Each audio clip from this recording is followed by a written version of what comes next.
first phase of the ceasefire deal between Israel and Hamas ended Sunday. Israel introduced a new proposal. Hamas has already rejected this new plan. There is now a growing worry and a realistic possibility of the resumption of fighting between both parties. This battle of the last 15 months has turned Gaza into rubble. It's claimed tens of thousands of Palestinian lives.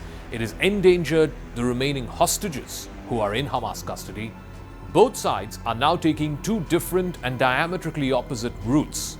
They are following opposite diplomatic and military paths. On diplomacy, Hamas has demanded the second phase of the original ceasefire deal, which was due to begin from early March.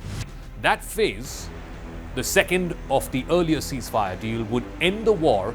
It would require a full Israeli exit from Gaza, and it would also free all the additional hostages and prisoners.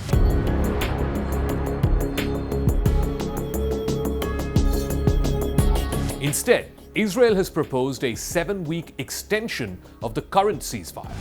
Under this plan, Hamas would have to free half of the remaining hostages who are alive and half of those who have already deceased. The Israeli leader, Benjamin Netanyahu, has linked this idea to the efforts by Trump-appointed American envoy to the Middle East, Steve Witkoff. For many weeks now, Israel has signaled it did not support moving forward with the second phase of the ceasefire. Both sides had agreed in theory, but they never really set clear-cut terms. Their visions are now clashing sharply.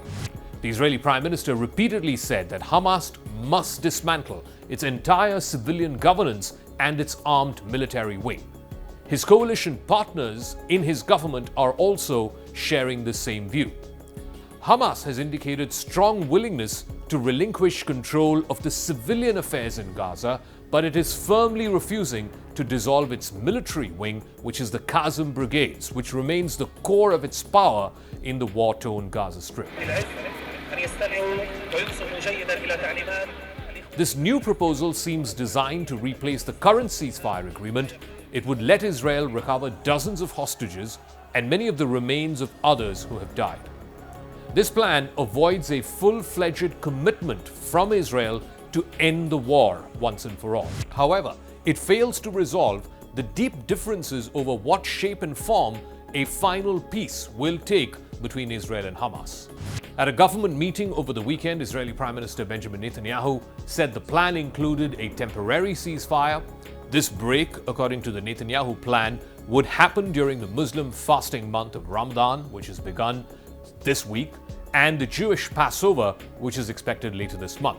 Now, according to this Netanyahu plan, half of the remaining hostages in Gaza would return at the start of the temporary ceasefire. The other half would come back at the end of the ceasefire if Hamas and Israel can eventually agree upon a permanent truce. In January, during the first stage of the 3-part ceasefire deal, Hamas freed about 25 Israeli hostages. It also handed over the bodies of 8 other hostages. In exchange, Hamas got back about 1,500 Palestinians who were held in various Israeli jails. Without any further planned exchange of hostages or prisoners, Israel will find it significantly less reasonable to continue maintaining the ceasefire. There is less that Israel gets out of the ceasefire than Hamas does.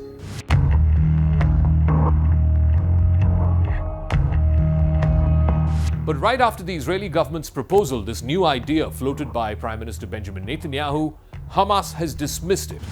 They have said it is a firm effort to try and renege on the deal that was agreed upon back in January and to avoid the next phase of talks, the second phase of the ceasefire, which would eventually end in a permanent truce. Hamas finds the idea of releasing half the hostages immediately unacceptable. However, it has said it might consider exchanging a smaller number of hostages or even the remains of those who are dead for several Palestinian prisoners, even without a full commitment to finally ending the conflict. Hostages serve as Hamas's strongest bargaining chip. Every time an Israeli captive or an Israeli hostage is traded for Palestinian prisoners, the overall negotiating power that Hamas has weakens significantly. So, for example, if they have 25 hostages in custody, their negotiating power is that much greater, as opposed to having just 10 or 5 hostages in custody. So this strategy really is a battle of attrition more than anything else, but it may eventually force Israel to make that difficult choice. On the one hand, should it reignite the war because a large number of hostages have already been freed and remove Hamas, or should Israel focus on saving alive the remaining hostages? About 25 captives and the remains of over 30 others are still in Gaza. This is according to reliable top Israeli authorities. Both Israel and Hamas have sent over negotiators over the last few days who have met with mediators from Egypt and Qatar. Remember, the original ceasefire that was agreed upon in mid-January was brokered by Egypt, Qatar, and the United States.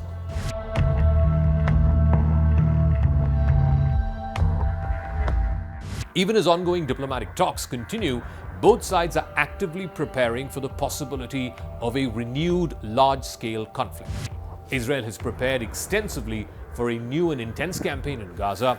In fact, multiple top Israeli officials have told various newspapers and television channels that they are ready for the offensive if asked to do so by the executive. They've also said that any new operation would target Hamas figures who misdirect vital humanitarian aid which is meant for civilians. That's one of the reasons why Israel has stopped any further humanitarian aid into Gaza, even though that was one of the underwritten conditions in the January ceasefire deal. They would also destroy buildings and critical infrastructure which is used by Hamas to control the civilian sector in Gaza. Officials have also noted that the Israeli cabinet has not approved a renewal of fighting, a renewal of conflict and the intensity of going after Hamas figureheads, but they believe that only US President Donald Trump can now stop the conflict from reigniting by persuading the Israeli side and by persuading the Israeli Prime Minister, Mr. Netanyahu, to avoid going back to war. All discussions reveal very deep divisions and very high stakes between both the warring parties, that's Israel and Hamas. Both sides are maintaining a firm position when it comes to the diplomatic route and also military preparations which are continuing side by side. The proposal put forth by Netanyahu, the rejection by Hamas, all of this reflects a continuing struggle over control, security, and ultimately the fate of the remaining hostages.